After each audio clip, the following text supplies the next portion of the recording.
Good afternoon and welcome to this edition of Midday Brief. My name is Jennifer Jane Asante.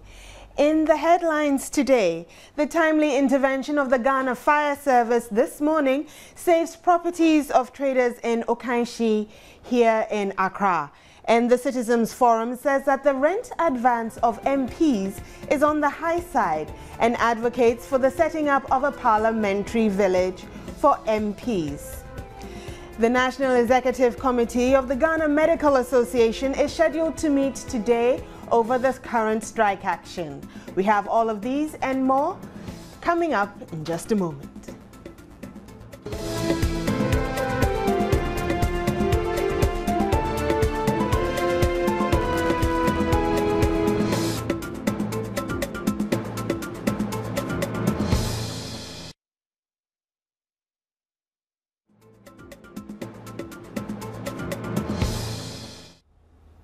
Welcome back to Midday Brief here on Joy News. Let's move straight into our first story, where the timely intervention of the Ghana Fire Service this morning saved the properties of traders in Okanshi here in Accra. Goods in 2 shops at Drugstore Lane, running into thousands of cedis, were however destroyed. The owner of the shop, whose name was only given as Nana, is said to have gone to bury his deceased mother in Sunyai and has thus not opened the shop for about a week. Eyewitnesses say they saw a thick smoke emanating from the shop at about 4 a.m. Came here around 4:15. I saw some smoke is coming from the store. Well, I called my mom, the first shop, to call the owner of the shop. Where I called the second one, branches, to call them. But I didn't have their number.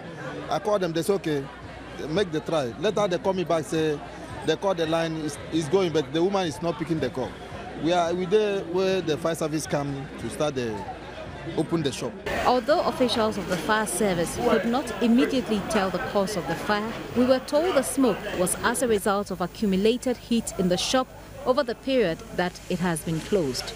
Electrical appliances and insecticides, among other goods, were all destroyed. When Joy News got to the scene, the smoke had died down. But given the kind of flammable goods sold there, the congestion and closely knit nature of the shops, the impact of a bigger fire would have been disastrous. Gifty Andwapia, Joy News.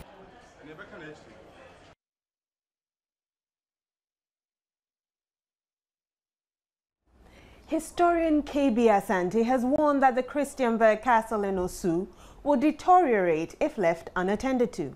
He said converting the castle to a museum will not work. The retired diplomat insisted that the edifice be used as a government residence, even if the president did not permanently live there. And it should be reserved as a house where the president can entertain, can have certain functions.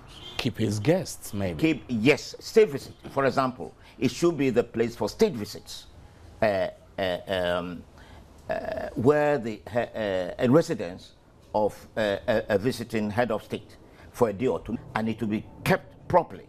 He further charged the president's advisors to think of a plan to make use of the Christianberg Castle while maintaining its prim and proper character. As a concession, K.B. Asante said the castle could have specific days dedicated to tourism. The Gardangbe youth, who had been pushing for the management of the castle to be placed in their hands, challenged government to give them only a year of management. Speaking on their behalf, Ni Mama Makwe, president of the group, said if they did not transform the castle into an enviable edifice by the set time, they would avail themselves for imprisonment. These comments were made as both K.B. Asante and Ni Mama Makwe discussed the historical antecedents of the Osu Castle and the president's move to the Flagstaff House on Joy News' current affairs program, PM Express, on Multi TV.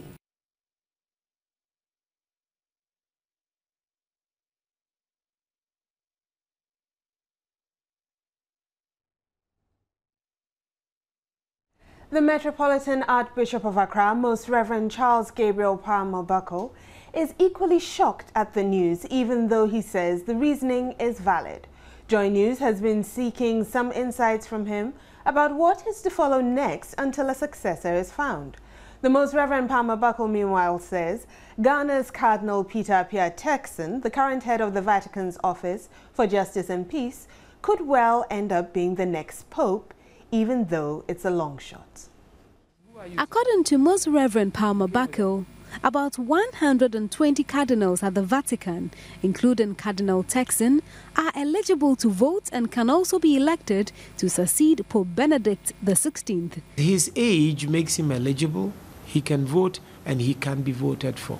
There are as many as 120 cardinals who are eligible and who I think can vote. He's one of the 120. He explains Pope John Paul II specified clearly the rules governing the election of a pope before he passed. What is going to happen, as he himself has said, is that he's called the cardinals who can elect a pope and who are eligible. My mind fails me a little bit, but I think it is clear that if one was above 80 years of age, he could not be elected Pope. They will go into what we call a conclave. That means they will be assembled together. They'll go into prayer, and then they'll go into discussion among themselves, looking at the role of the church in the world of today. They cast lots for who, and they vote a number of times until a person has emerged clearly as the choice of the cardinals. However, Most Reverend Palmer Buckle says it is unlikely a pope will be elected before the 28th of February, when the current pope is scheduled to leave office. In the absence of a pope, the Camerlengo, or the Dean of Cardinals, will be the leader of the cardinals and run affairs at the Vatican until a new pope is elected. Pope Benedict XVI was said to have served as the Camerlengo when Pope John Paul II died, before being elected as Pope on 16 April 2005. News of the Pope stepping down has surprised Catholic priests in Ghana and across the globe, since this is the first time in 600 years that a Pope has resigned. According to Archbishop Palmer Buckle, the last Pope known to have resigned was Pope Gregory XII in 1415 due to threats of civil war at the Vatican. Archbishop Palmer Buckle says the Pope's resignation will create precedents the Catholic Church would have to work with. We've not known it happen before, and I'd like to believe that if you are the Pope with an ex-Pope, somewhere, I think working with that may not be that easy. But it could also be a big advantage. Whoever becomes Pope for the first time in the last 600 years will have the benefit of one who's been Pope before, to give him counsel and to help him do the work. Archbishop Palmer Buckle says the Church will continue to pray for Pope Benedict XVI and guidance as cardinals elect a successor. Now, the chairman of the Kolebu Teaching Hospital is lamenting over what he says is the deep-seated corruption in Ghana's premier healthcare institution. Eddie Annan told Joy News his attempt to fight this corruption has been met with stiff resistance, with some perpetrators threatening his life and that of other members of the board. Kolebu has made the headlines for all the wrong reasons, and the board chair is convinced his detractors are determined to thwart genuine efforts being made to get the hospital running efficiently. According to him, a business audit conducted shortly after he assumed office showed massive rot in the system. He said, contrary to regulations, that it was only the CEO that has power to order for purchases to be made on behalf of the hospital. It has come to light that an individual whose name he did not mention consistently ordered for materials to be bought and paid for by the hospital without the authorization of the CEO.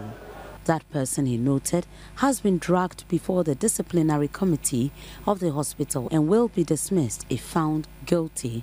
Eddie Annan dismissed allegations he awarded contracts to himself. He challenged all his accusers to produce a shred of evidence of a contract he has awarded to himself or any close associate, and he will be ready to resign his position. He said he does not need the allowance from the hospital to survive, saying he gives those allowances to charity. Eddie Annan stated it is for the good of the hospital that he is still at post. Meanwhile, National Security has begun investigations into the alleged death threats on the board chair, the CEO, and other members of the management and board. Now, the Ghana Medical Association has carried out its threat to strike.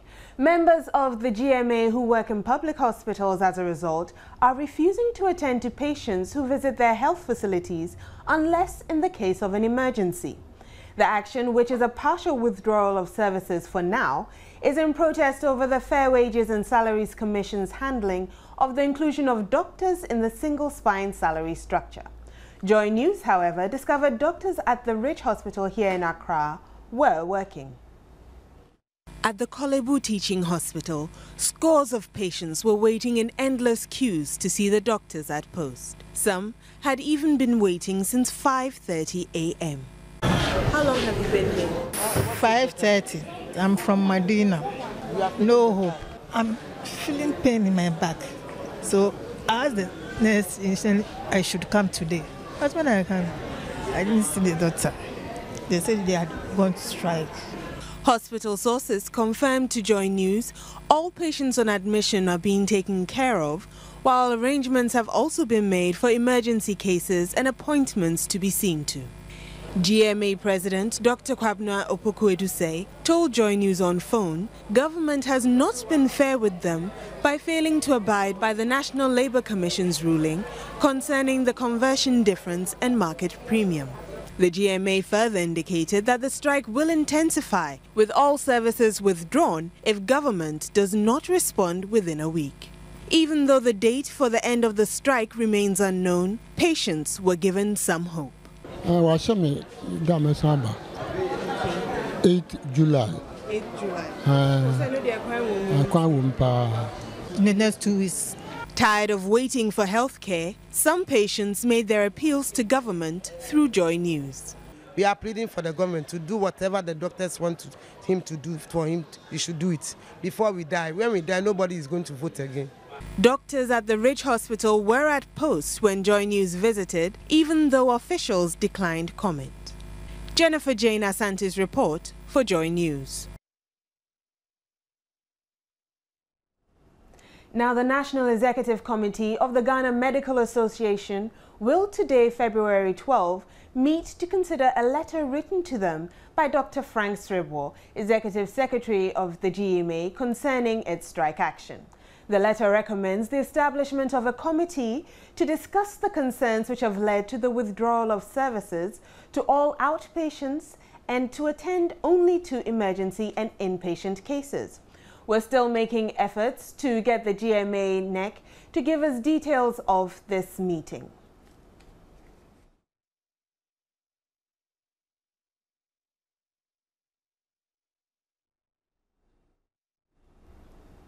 Now, the National Communications Authority, NCA, has announced the release of the minimum specifications for receivers of free-to-air digital terrestrial television, DTT, in Ghana. The minimum specifications have been developed because the free-to-air terrestrial television stations comprising GTV, TV3, TV Africa, Viasat 1, Net 2 and ETV, among other telecommunication companies, would migrate their transmissions from analog to a digital platform. A statement issued in Accra on Monday by Director General of NCA, Parok Van Persie, said it was in accordance with the Geneva 2006 agreement for the International Telecommunications Union. It said digital terrestrial television offers improved spectrum efficiency compared to analog TV. It also offers enhanced video and audio quality. It is interactive, as well as increased program choice. The statement said the objective of the minimum specifications was to ensure that DTT receivers would provide good quality video and sound for viewers, and to ensure the lowest possible cost for free-to-air receivers. It said in accordance with Section 5C of the NCA Act 2008, Act 769, the authority shall take the necessary steps to protect consumers from substandard products. It noted that the NCA required that all DTT sold on the Ghanaian market needs to conform to the minimum receiver specification, which was available on the authority's website. Digital TV sets sold in Ghana shall pass a conformance test in order to obtain the Digital Ghana Thumb, which has been developed as a certification mark to help consumers and retailers through the switchover in Ghana. It added, now this NCA is advising consumers of DTT services to look for that logo when buying digital TV equipment. We'll be back after a short break with lots more news.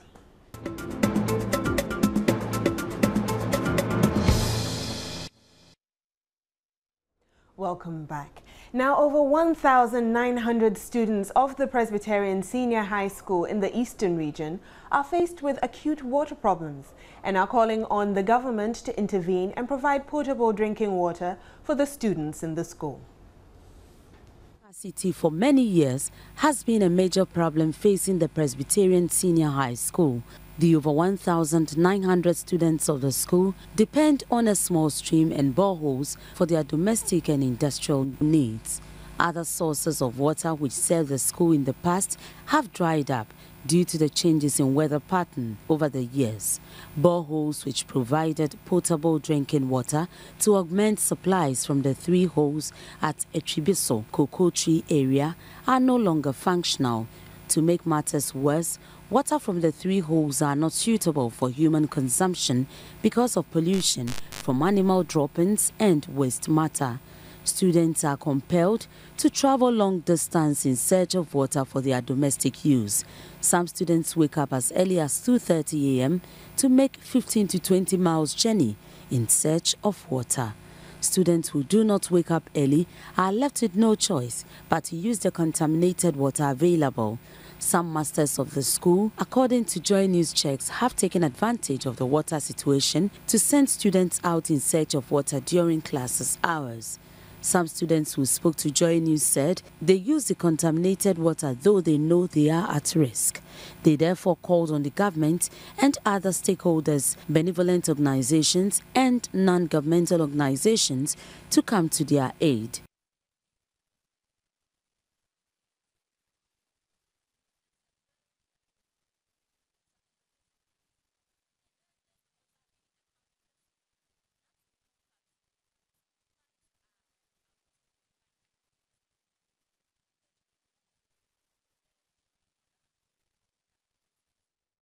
We apologize for the loss of sound there. Now, MTN, that is Joy FM and MTN, have launched their pilot reading club selected from 5 communities in Accra. It's the Joy FM MTN Read 100 project. Now, the Read 100 project, which started in 2010, aims at rekindling interest in reading among basic school children. The Joy FM MTN Read 100 project is an educational initiative established to provide interventions that encourage children between 8 and 14 years to read. The project comes in 3 phases. The first is the building of libraries for students in some selected communities. Second phase is the formation of reading clinics, where every month the Super Morning Show hosts a reading clinic at a chosen school anywhere in the country and assists children improve on their vocabulary and pronunciation. The third phase, which was launched on Monday, is the reading clubs, where schools have been selected from 5 communities. Read 100 project coordinator John Apia explains what this entails. The idea is that the reading clubs will be formed in 5 communities, and the 5 communities will always meet every Saturday to read and to encourage the habit of reading amongst the kids within that particular community. Every community has 100 students from different schools within the community, and it's not just limited to the schools within the community. Assuming you stay in Ashalibotwe but your school is in Damfa, you can still be a part of the reading club in Ashalibotwe. So for the pilot phase, we are just targeting 5 areas: Dome Kwabenya, La, Damfa. We are doing Nima, and then we are doing Tema. The project is at the pilot phase to serve as a benchmark for the other regions to replicate. At the launch, Executive Director MTN Ghana Foundation, Cynthia Lumo, said MTN Foundation joined the project because it is in line with the foundation's business plan for this year to improve teaching and learning at the basic school level. The foundation is therefore committing an amount of 75,000 Ghana cedis, 864, into it. Reading is the fundamental basis of all learning, and so it is critical that we help Joy FM to push this along, to garner that interest in school children all over Ghana. MTN is putting in 75,864 Ghana cedis. This will go into training, first of all, the coordinators and the supervisors who are going to, push the clubs along, encourage the children, teach them, about the finer points of reading and comprehension and so on. It's also going to provide the tools that the children are going to need. Some of the beneficiary students spoke on the benefits of the project. It has helped me improve on my reading skills very well. For example, I can read very fast now, and I can read a whole big book for 1 week. So during 1 month, I've already read 4 books. First, I didn't like reading, but now I'm encouraged, and I've got a lot of vocabularies. I advise other students that they should read a lot. That will help them to express themselves. The program is hoped to ultimately benefit a population of about 2 million in the Greater Accra region, based on Joy FM's reach in terms of listenership. The project is running between February and July 2013.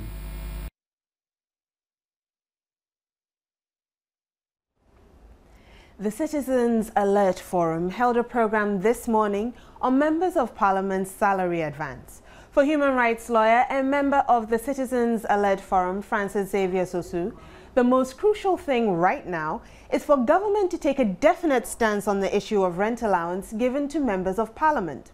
Now, he holds that 50,000 Ghana cedis for rent allowance for MPs is simply unjustifiable, given the poverty levels in the country.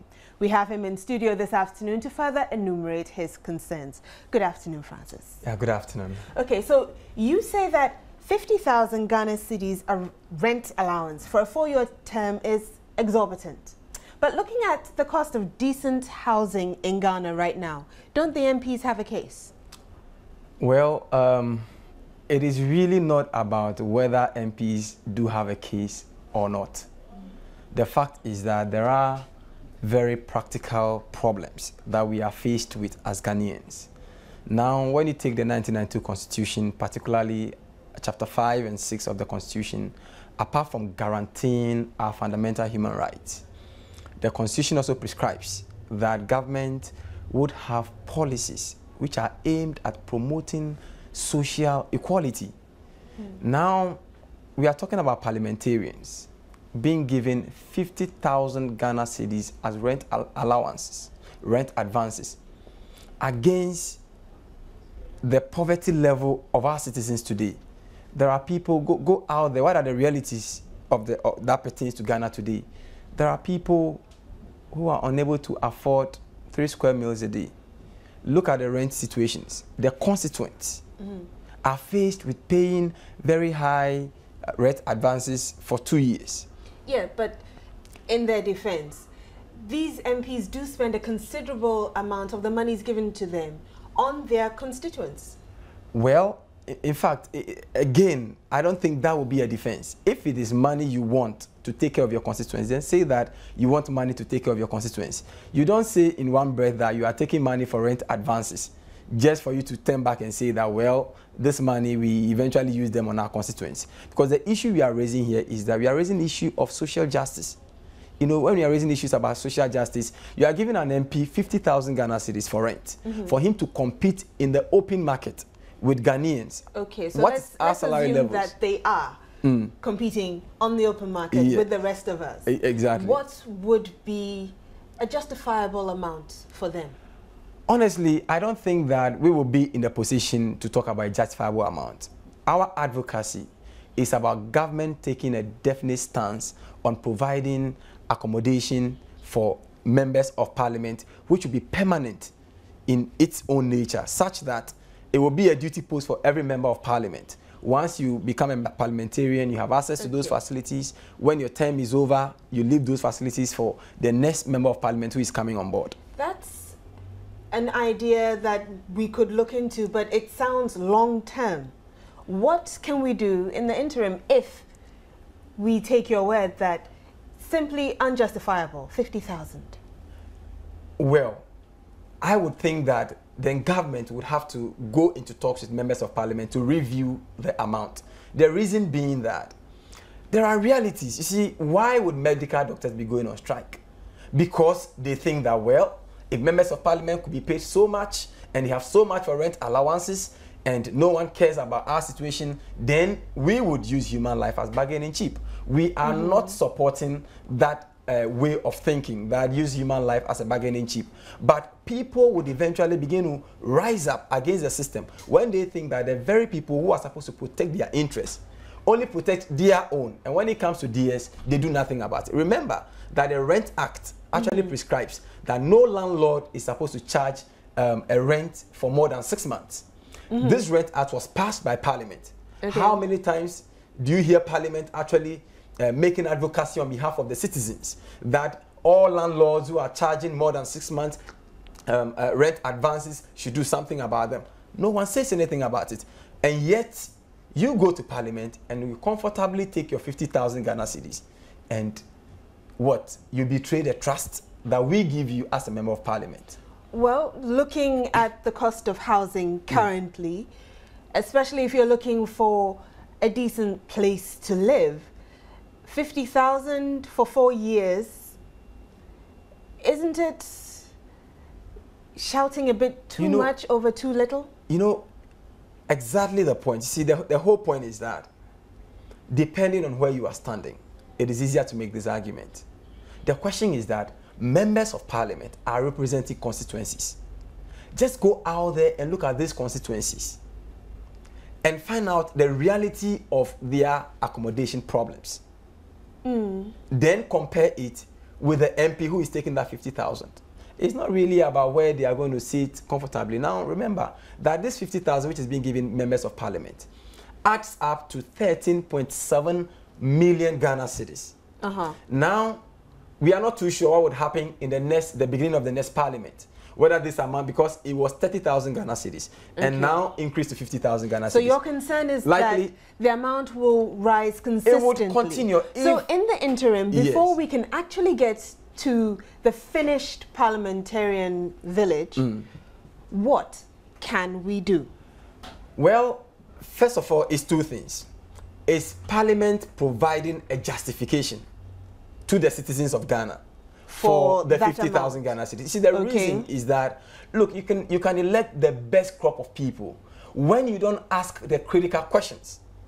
People can abuse the opportunities that they are giving. So they should come out and justify why they need to be giving 50,000 Ghana cedis. And beyond that, Parliament and government in general should begin to take steps to addressing the problem in the long term, such that in the next Parliament, we will not be having a recurring of this situation, where now, perhaps due to the economic condition, they will be now justified to take about 100,000 Ghana cedis or even more. Okay, to so the detriment of the poor. Beyond today's forum, what is Citizens Alert Forum doing?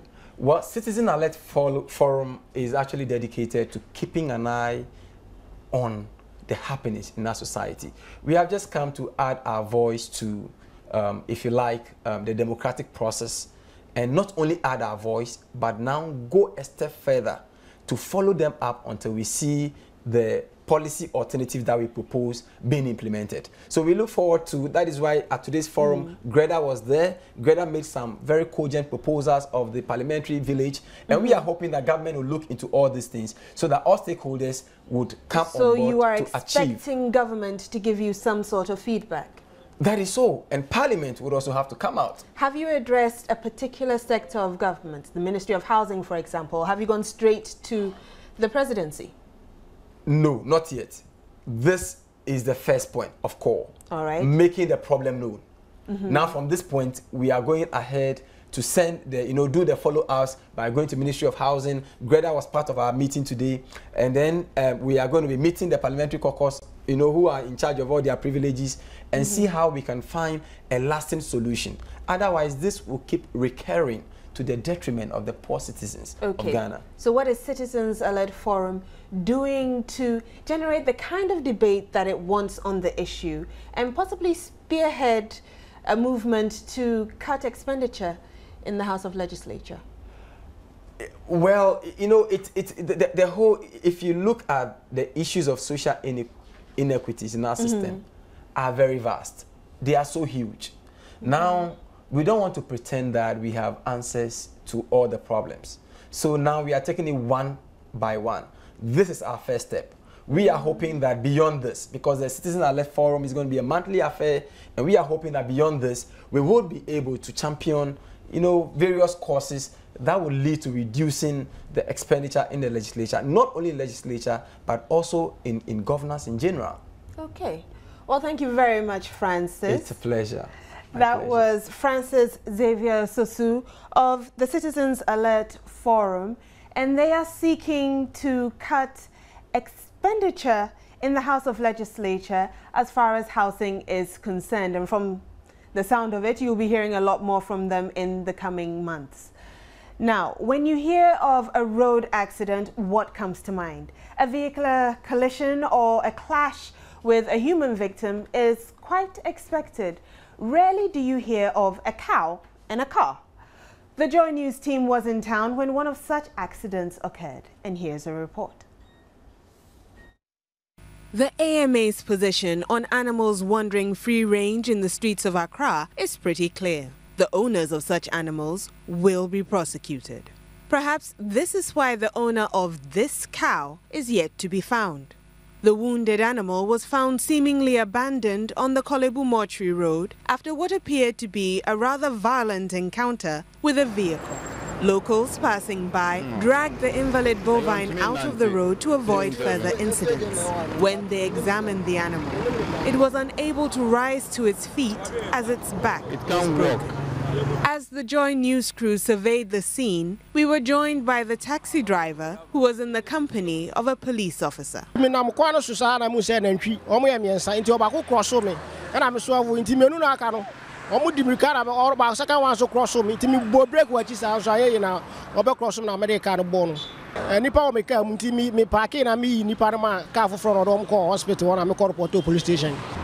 Passenger woman order yale for no corner grass and pan a run him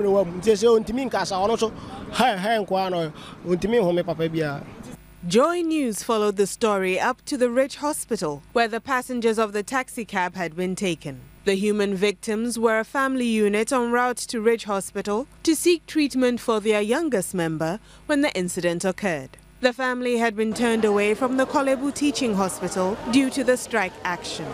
Due to the forceful impact of the accident, the windshield shattered and the mother received a mouthful of glass. After a cursory examination, she has been referred to a specialist and will be seen the next day. The young lady, however, has been admitted to the hospital and is receiving care. As for the cow, the police are waiting to put him to sleep once his owner reports to the Kolebu police station. Jennifer Jane Asante reporting for Joy News.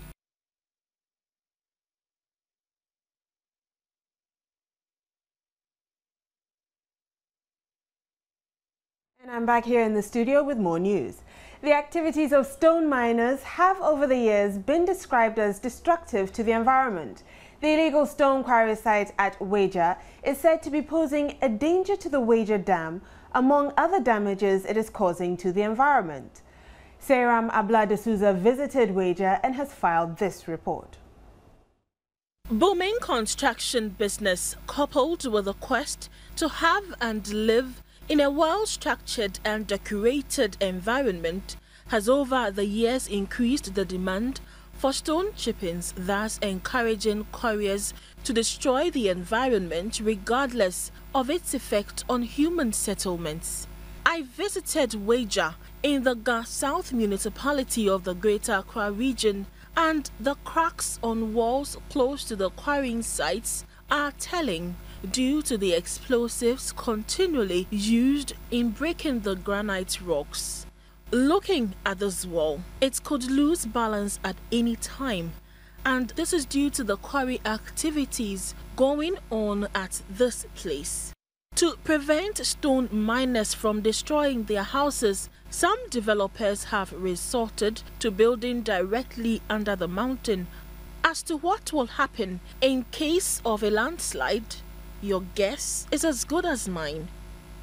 In my opinion, this area is a disaster zone in waiting, perhaps another ground zero in the offing. On Sundays, however, work is dull at the quarrying sites. On this day, crackers sell little or nothing. Crackers at the Weija quarrying site tell me they buy a tipper truck full of granite for 150 Ghana cedis. After breaking the truck full of granite, we get 4 times the quantity. After paying for the land and labor, we are left with a profit of 70 Ghana cedis. 700,000. The crackers I met were all working without protective gear. Some people are okay with the goggles, but it makes me dizzy. Even with the plain ones, I fear I could hurt myself. There have been several calls for authorities to streamline the operations of these people in the stone quarry business. But how long will that go on, especially as they harm the environment and expose others to danger? Now further to reports on Friday, 8 February 2013, that a resident in the Nkwanta North district of the Volta region had found a substance suspected to be crude oil while drilling a borehole for water. The Ghana National Petroleum Corporation, GNPC, has carried out a site visit and conducted preliminary work on samples taken to ascertain the nature of the substance found. GNPC visited Jombo, the site where the well bearing the said substance was located, on Saturday, that is February 9, 2013, and had discussions with key community leaders, including the chiefs and elders of Prasa and the surrounding areas. The Member of Parliament for Nkwanta North constituency and the District Chief Executive were also present. Now, a preliminary examination of the physical properties of the substance indicated that it was likely to be a refined product. Scientific tests and analysis of the samples have confirmed the substance to be gas oil or diesel. The gas oil may have leaked from an abandoned underground storage tank. GNPC will conduct further investigations in collaboration with other relevant agencies to confirm this fact.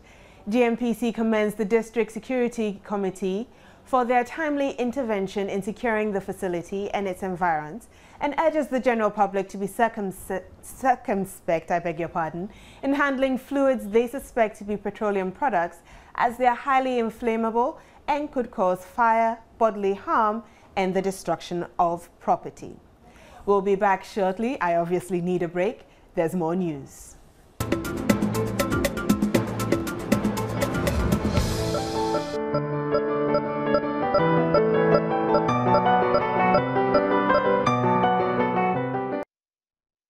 Okay, now habits such as thumb sucking, nose picking, nail biting are habit disorders that are developed during your childhood, and many grow out of these habits as they get older, but not all of us do so. There are few that seem to stay with us even in our adult years. One such common habit is nail biting. According to statistics, nail biting is fairly common in children and adolescents. Now, even though it has no long-term implications, the habit isn't completely without risk, as it ranges from health effects to the psychological effects as well.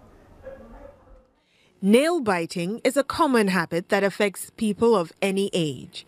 It is a bad habit which may result due to a number of different factors such as stress, depression, anxiety, and other emotional problems. Some people may not even be aware that they have developed the habit of nail biting because they bite their nails unconsciously. Although commonly overlooked, as the habit has mild effects, it does also come along with some psychological effects on the person, as one would always want to hide his hands to prevent others from seeing their short, ragged nails and continually make sure that their hands are hidden. Nail biting not only ruins the beauty and appearance of the nails, but also exposes the biter to several health risks. The habit can damage the cuticles and leave the fingers prone to fungal infections. Warts can be disfiguring, embarrassing, and sometimes itch or hurt. Some medical professionals have even suggested the act may sometimes lead to dental problems by exerting pressure on teeth roots. Nail biters are often the first to catch flu or cold, as biting nails constantly aids the transfer of germs from hand to mouth. If you think that chewing your nails is no problem, the idea that it could be a gateway to various ailments may be enough to have you give up the bad habit for good.